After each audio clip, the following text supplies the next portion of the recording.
આમાં રાજી થઈ જાવ તો પહને એકવી દાણો ભરી જવું. હા વાત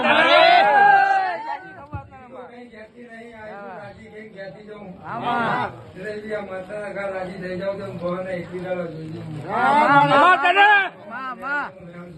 દાદી ખબર કરે માં જય હો માતાજી.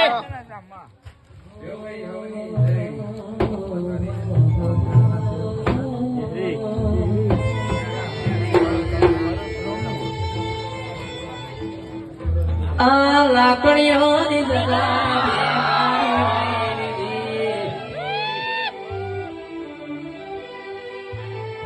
આદરીએ તો આદરી ગણીએ વાત ના હોય બીજી લાકડીઓની જગા